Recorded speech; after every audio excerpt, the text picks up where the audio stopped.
Tonight on Channel 9 News, we are covering the expanding world of AI technology and its relation to the statistical concept of the law of large numbers. Stay tuned for the probability modeling of the weekly weather forecast, plus opinion on the new Charlottesville transportation project.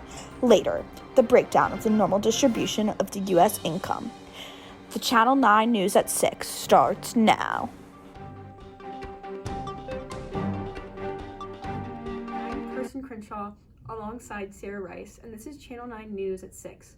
Our top story of the night is the expanding use of AI tech in the ride-sharing market. Earlier this month, the startup Cruise, supported in part by General Motors, opened up its self-driving car fleet in San Francisco to the public. According to the newspaper Forbes, the opportunity to sit in the back seat of a car that steers itself is no longer reserved for GM employees. Although capacity is limited, small numbers of the public can sign up and test out this tech for free. AI technology and automation has been rapidly expanding around the country. This announcement by Cruise follows efforts by corporations such as Ford, Lyft, Intel, and Alphabet to debut their own take on these robo-taxis. How these developers have successfully generated the use of self-driving cars actually has much to do with the statistical concept of the law of large numbers. To put it simply for our audience, the law of large numbers is an intuitive theorem which notes that as one repeats a trial or an experiment with a probabilistic outcome, the expected result gradually becomes the true average value. In other words, as the number of random independent observations in a sample increases, the mean of that sample converges to the population mean. The law of large numbers ultimately demonstrates the reliability of a given calculated probability when given a significant number of repeated trials and experimentation. Even if certain random outcomes produce a completely opposite or unintended result, the high number of sample trials ensures an accurate prediction of what was initially calculated.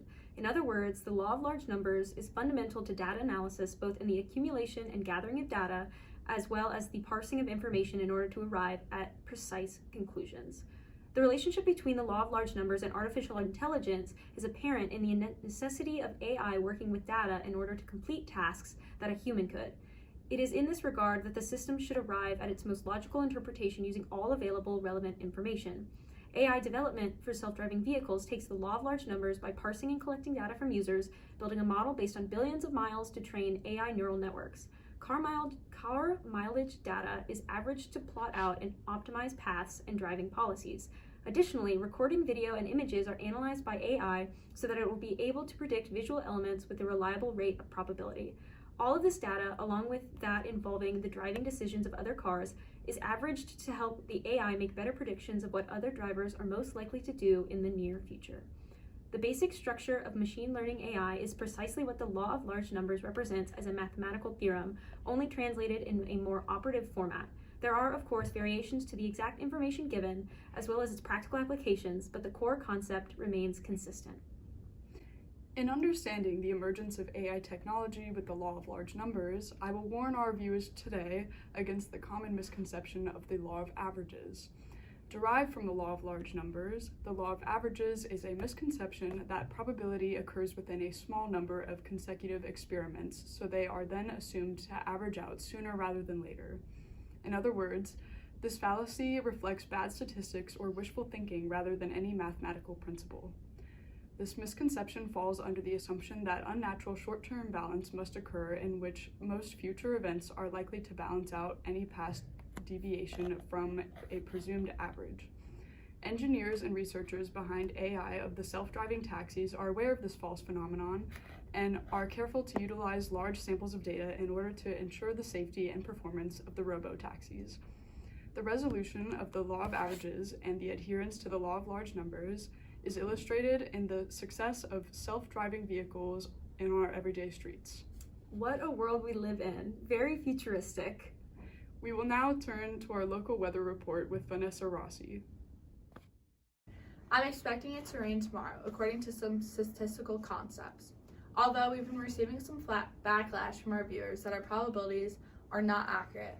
So let's break down these concepts and see how the weather report really works.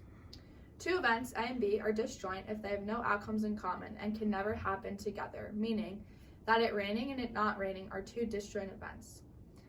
The complement of an event A is the event that A does not occur. Therefore, the complement of it raining is it does rain, not rain. Applying these concepts to the weather report, there's a 75% chance that it will rain tomorrow, meaning that the complement is that there's a 25% chance that it does not rain. So, ladies and gents, be sure to carry around that umbrella and raincoat tomorrow to stay dry. Our recent data is indicating that a low pressure system may be moving over our area next week. If that happens, there will be a high chance of a storm occurring at some point during that time.